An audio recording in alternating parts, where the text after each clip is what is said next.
everyone has a voice now, right? Just look at all this sharing that's happening. Look at all the cat photos and the food selfies. Look at this guy's description of his fantasy football woes. Look at this lady's idea for education reform. Who cares what she thinks, right? She's not an expert. But agree with her opinion or not, at least she put it out there. While social media may seem very noisy, it's actually just a fraction of people who are making the noise, and a very small fraction who are providing any sort of original, even slightly daring thoughts or ideas.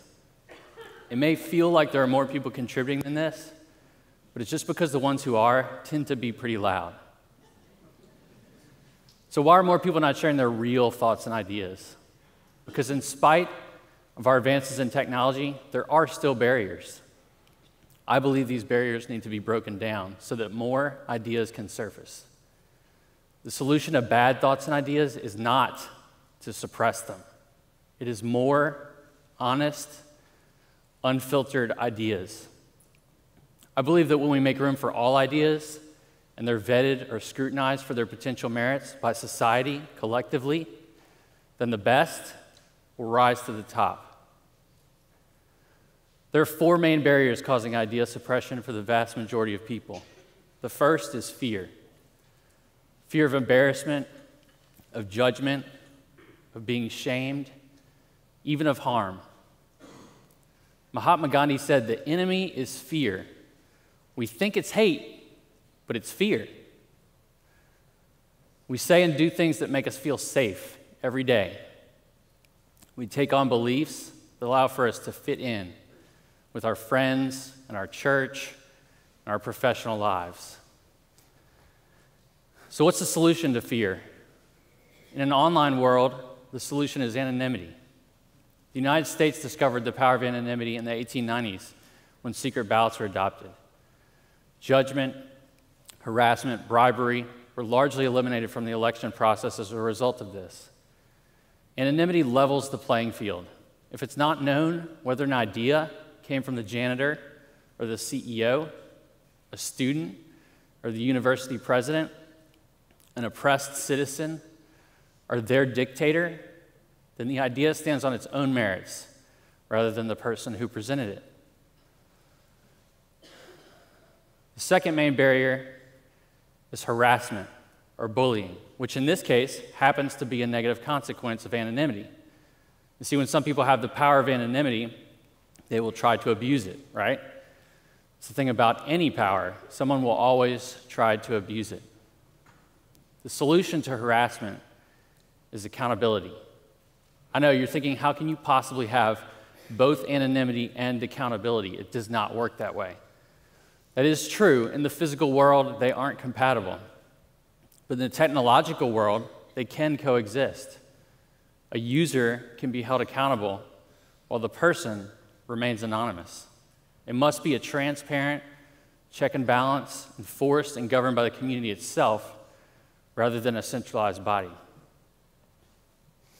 The third barrier is isolation, or an inability for you to get your idea to your target audience. Say you've got an idea to make your local community better.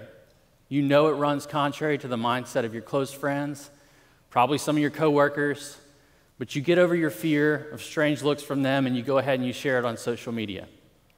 If you don't have enough reach, enough followers, then your idea will never get any attention. If you reach the wrong people, people who aren't in the right places or circles, then you're just providing irrelevant information.